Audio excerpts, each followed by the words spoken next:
Hello students, welcome to my channel the career renewer. Students, आज हम आप लोग को मॉलिक्यूल के बारे में बताएंगे, लेकिन पिछले वीडियो में मैंने आपको बताया था एटम एंड सबएटॉमिक पार्टिकल्स। तो सबसे पहले आपको हम एटम एंड सबएटॉमिक पार्टिकल से आपको क्वेश्चंस बता देते हैं कुछ, उसके बाद हम आएंगे मॉलिक्यूल में।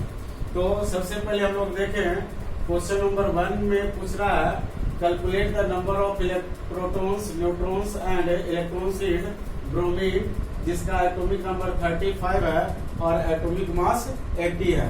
तो इसमें हम लोग देखेंगे कि आप देखें ब्रोमीन का जो सिंबल है, इसके अनुसार हम अगर एटॉमिक नंबर देखें तो 80 है और एटॉमिक मास आपको 80 है और एटॉमिक नंबर जो आपका है ये 35 है।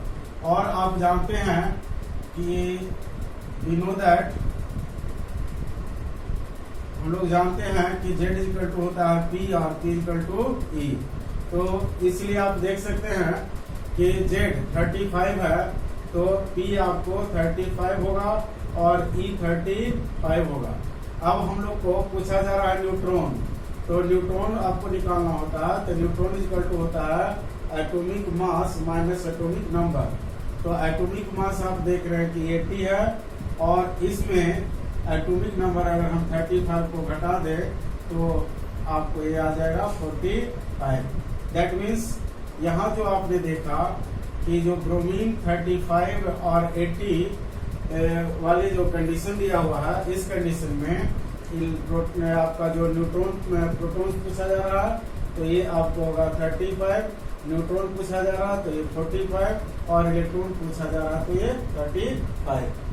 स्टूडेंट्स, अगला क्वेश्चन हम लोग देखते हैं, the number of electrons, protons and neutrons in a species are equal. Electron, protons and neutrons एक स्पेसीज में इक्वल है टू 18, मतलब इलेक्ट्रॉन्स इक्वल है 18 का और प्रोटॉन्स इक्वल है 16 का और न्यूट्रॉन्स इक्वल है 16 का रिस्पेक्टिवली लिखा हुआ है। इसके कारण यहाँ पर मैंने आपको बताया कि कौन किसके साथ जुड़ा हुआ है। Assign the proper symbol of the species, आपको जो स्पेसीज होगा जिसके लिए कंडीशन सेटिस्फाइड होगा उसका सिंबल बताना है। तो इस कंडीशन में आप देखें कि आपको देख रहे हैं कि प्रोटॉन्स आपका 16 है। तो आप जानते हैं we know that आपका यहाँ देख रहे हैं इलेक्ट्रॉन्स आपका 18 है, प्रोटॉन 16 और न्यूट्रॉन 16 है। तो देख रहे हैं यहाँ प्रोटॉन्स और इलेक्ट्रॉन्स वो इक्वल नहीं है। यहाँ आप देखें, आप पढ़े हैं कि Z इक्वल टू होता है P और P इज इक्वल टू होता है E, लेकिन यहाँ इलेक्ट्रॉन और प्रोटॉन इक्वल नहीं है, इसलिए हम लोग लिख दिए Z इक्वल टू P और P is equal to P is not equal to E।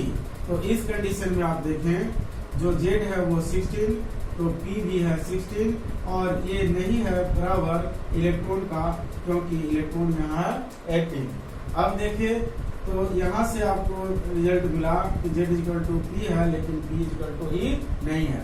अब हम लोग को यहाँ निकालना होगा, न्यूट्रॉन दिया हुआ है तो न्यूट्रॉन आपको दिया हुआ है, तो न्यूट्रॉन देने से आपको एटॉमिक मास निकाल सकते हैं। तो एटॉमिक मास इक्वल टू होता है number of proton plus number of neutron. तो प्रोटॉन की संख्या आपको 16 है और न्यूट्रॉन की संख्या भी 16 है। तो टोटल जो जोड़ कर आएगा वो एटॉमिक मास हो गया 32। अब लिखना हम लोग को सिंबल, तो सिंबल लिखना है एलिमेंट का। तो सिंबल के केस में आप देखेंगे कि मान लिया एलिमेंट मेरा X है, अब एटॉमिक नंबर लिखते हैं तो एटॉमिक नंबर इसका 16 है। अब देखिए हम लोग इसका मास लिखेंगे तो मास इसका 32 है, तो ये 32 लिखे।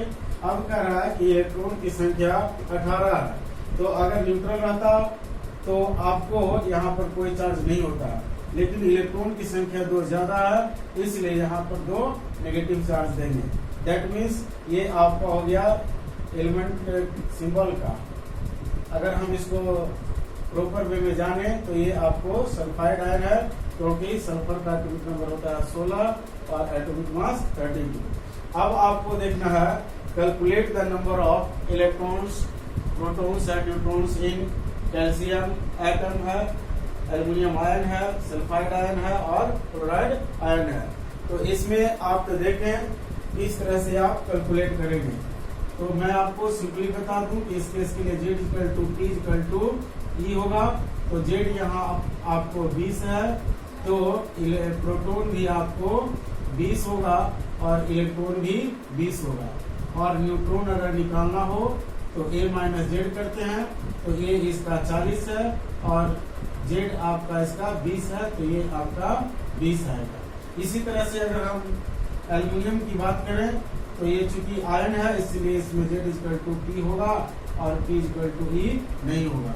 तो इस कंडीशन में Z आपको 13 है और P भी 13 और E आपका जो होगा वो 13 माइनस 3 होगा, दैट मीन्स 10 होगा। अब देखें इसमें अगर M निकालना है तो 27 माइनस आपको 13 कर देंगे तो ये आपका 14 होगा। मतलब चेंजिंग इलेक्ट्रॉन का होता है, प्रोटॉन और न्यूट्रॉन का नहीं होता है। ये बात आपको ध्यान देना है।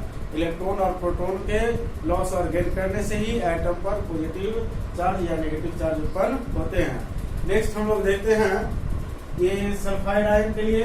तो यहाँ देखिए, यहाँ भी Z इक्वल टू P होगा, लेकिन P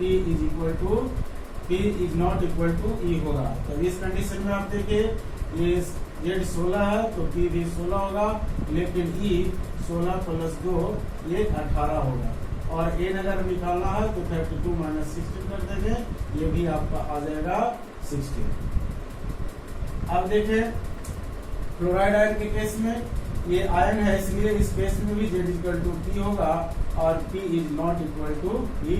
तो इस कंडीशन में Z 9 है, आपको P भी 9 होगा, लेकिन आपको इलेक्ट्रॉन 9 प्लस 1 होगा, दैट मीन्स 10 होगा। और नंबर ऑफ न्यूट्रॉन निकालना अगर हो तो 19 माइनस आप कर देंगे 9, तो ये हो जाएगा 10। इसके बाद स्टूडेंट्स हम जो टॉपिक स्टार्ट करने जा रहे हैं क्वेश्चन के बाद, वो है मॉलिक्यूल। तो मॉलिक्यूल जो होता है ये स्मॉलेस्ट पार्टिकल होते हैं सब्सटेंस का, जो केमिकल रिएक्शन में भाग नहीं लेता है परंतु फ्री स्टेट में पाया जाता है नेचर में।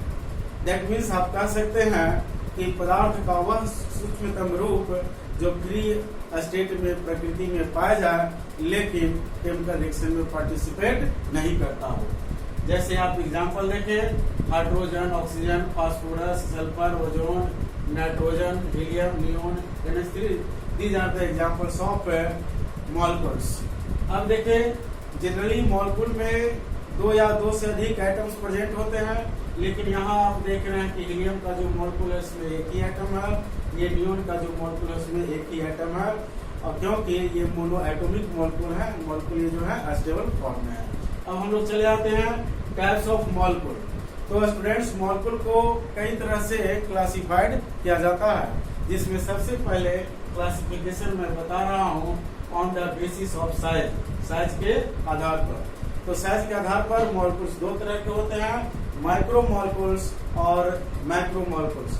अब देखें स्टूडेंट्स, अगर माइक्रो मॉलिक्यूल्स को हम लोग तोड़ें तो माइक्रो प्लस मॉलिक्यूल, और माइक्रो का मतलब होता है very very small, very very small. ये पॉइंट आपको ध्यान रखना है, micro means very very small होता है। दैट मीन्स हम कह सकते हैं very very small molecules with low molecular weight generally less than 1000 AMU। तो इसको हम लोग नाम देते हैं micro molecules. These are the examples of micro molecules. जैसे आप देखें H2, N2, O2, आप देखें NH3, ग्लूकोज, आप देख रहे हैं यहाँ sucrose. These are the examples of micro molecules. Next हम लोग देखेंगे मैक्रो मॉलिक्यूल्स। तो मैक्रो मॉलिक्यूल्स जो होते हैं वैसे मॉलिक्यूल्स होते हैं जिनका साइज लार्ज होता है या बिग होता है, क्योंकि मैक्रो का मतलब ही होता है very very big, very very big या लार्ज। तो very very big molecules with high molecular weight greater than 1000 AMU।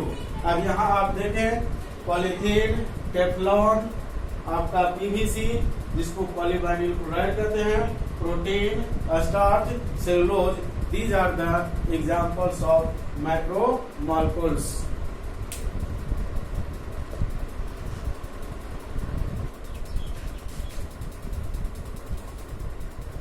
तो अब हम लोग देखते हैं मॉलिक्यूल्स का टाइप न्यूक्लियर अरेंजमेंट के आधार पर। तो देखें, न्यूक्लियर अरेंजमेंट के आधार पर मॉलिक्यूल्स जो होते हैं वो दो तरह के होते हैं। एक आपका होमोन्यूक्लियर मॉलिक्यूल और दूसरा होता है hetero atomic molecules. Hetero atomic molecules को हम लोग हेट्रो न्यूक्लियर मॉलिक्यूल भी कहते हैं। तो देखें होमोन्यूक्लियर मॉलिक्यूल्स, तो होमोन्यूक्लियर मॉलिक्यूल्स को हम लोग होमो एटॉमिक मॉलिक्यूल्स भी कहेंगे। अब देखिए होमो का मतलब होता है सेम। जहां भी प्रीफिक्स में होमो लगा रहे वहां आप ध्यान रखिएगा सेम होगा। कभी कभी प्रीफिक्स और सफिक्स के जानने से भी ऑब्जेक्टिव क्वेश्चंस बन जाते हैं। तो ध्यान में रखना है कि molecules which consist of same kind of atoms are called homonuclear molecules या होमो एटॉमिक मॉलिक्यूल्स। अब जैसे देखिए H2 मॉलिक्यूल है और ये होमोन्यूक्लियर इसलिए है क्योंकि इसमें सेम काइंड ऑफ हाइड्रोजन के दो एटम्स हैं। इसी तरह से O2, N2, O3, फास्फोरस और सल्फर, ये सब में जितने भी एटम्स हैं वो सेम काइंड्स के हैं, इसलिए ये सभी एग्जांपल्स है होमोन्यूक्लियर मॉलिक्यूल्स या होमो एटॉमिक मॉलिक्यूल्स का। नेक्स्ट हम लोग देखते हैं हेट्रोन्यूक्लियर मॉलिक्यूल्स या हेट्रो एटॉमिक मॉलिक्यूल्स। तो हेट्रो जो न्यूक्लियर मॉलिक्यूल्स है इसमें जो हेट्रो है, इस हेट्रो का प्रीफिक्स का मतलब होता है आपको डिफरेंट। तो आप ध्यान में रखेंगे कि वैसा मॉलिक्यूल जिसमें different kinds of atoms present होता है उसे हम लोग कहते हैं हेट्रोन्यूक्लियर मॉलिक्यूल्स या हेट्रो एटॉमिक मॉलिक्यूल्स। ये बात अब देखें जैसे CO, NO, N2 जिसको नाइट्रस हम लोग ये आपका लाफिंग गैस जिसको नाइट्रस ऑक्साइड कहते हैं, H2O हो गया, NH3 है, CO2 है, ये सब डिफरेंट काइंड्स ऑफ आइटम्स रखने वाले मॉलिक्यूल्स हैं। So these are the examples of heteronuclear molecules और हेट्रोएटॉमिक मॉलिक्यूल्स। अब हम लोग देखते हैं एटॉमिसिटी और उसके बाद देखेंगे एटॉमिसिटी के आधार पर मॉलिक्यूल्स का क्लासिफिकेशन। तो हम लोग देखें एटॉमिसिटी क्या है, इससे भी कभी कभी क्वेश्चंस आपको पूछ लिए जाते हैं। तो एटॉमिसिटी का मतलब होता है नंबर ऑफ एटम्स पर molecule of the substance. Substance के एक मॉलिक्यूल में कितने एटम हैं उनकी संख्या को ही हम लोग एटॉमिसिटी कहते हैं। जैसे देखें यहाँ मॉलिक्यूल में है हीलियम, नियोन, आर्गन और ये सब में मात्र एक एक एटम है, इसलिए इसकी एटॉमिसिटी एक है। आप देख रहे हैं H2 है, N2 है, O2, ये सब के एक मॉलिक्यूल में दो एटम है, इसलिए इसकी एटॉमिसिटी 2। यहाँ आप देख रहे हैं O3, H2O, CO2, यहाँ एक मॉलिक्यूल में 3 एटम्स हैं, तो यहाँ आप इसकी एटॉमिसिटी देख रहे हैं 3। तो एटॉमिसिटी के आधार पर अगर हम लोग मॉलिक्यूल्स को क्लासिफाई करें तो मुख्य रूप से क्लासिफाई करते हैं मोनो एटॉमिक मॉलिक्यूल्स के रूप में और दूसरा पॉली एटॉमिक मॉलिक्यूल्स के रूप में। तो आप देखें मोनो एटॉमिक मॉलिक्यूल्स में मोनो का मतलब होता है 1।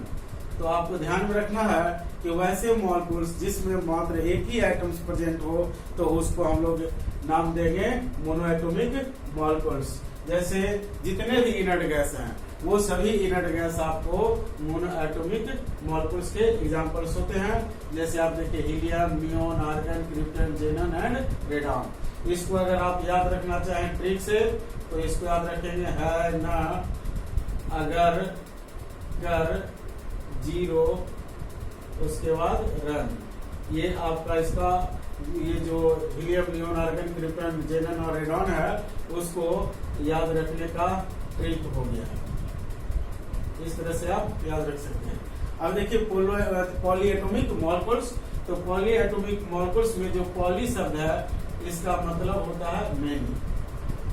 Poly means many. तो मेनी का मतलब यहाँ है कि वैसा मॉलिक्यूल्स जिसमें 2 या 2 से अधिक एटम्स प्रेजेंट हो उसको हम लोग नाम देंगे पॉली एटॉमिक मॉलिक्यूल्स। अब देखें molecules which consist of 2 or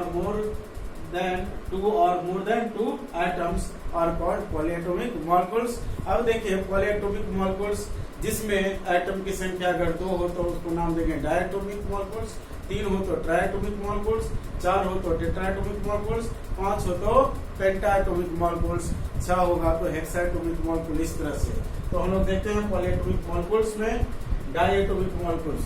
अगर मॉलिक्यूल में एटम की संख्या 2 है तो डायएटॉमिक मॉलिक्यूल, जैसे आप देखें hydrogen, nitrogen, oxygen, carbon monoxide. Triatomic molecules में एटम की संख्या 3 होगी, चाहे वो सेम रहे चाहे डिफरेंट रहे। जैसे देखिए आप O3, H2O, CO2, N2O, ये सभी में एटम्स की संख्या 3 है। अब देखिए टेट्राएटॉमिक्स, तो टेट्रा का मतलब आपका होता है 4। वैसे मॉलिक्यूल जिसमें टोटल नंबर ऑफ एटम्स 4 हो उसको हम लोग नाम देंगे टेट्राएटॉमिक मॉलिक्यूल्स। तो जैसे देखिए P4, इसमें 4 एटम है फास्फोरस का, NH3 में 1 एटम नाइट्रोजन का और 3 एटम हाइड्रोजन का। उसके बाद आप देखिए PH3 जिसको हम लोग फॉस्फिन गैस कहते हैं, तो ये भी आपको टेट्राएटॉमिक मॉलिक्यूल्स है।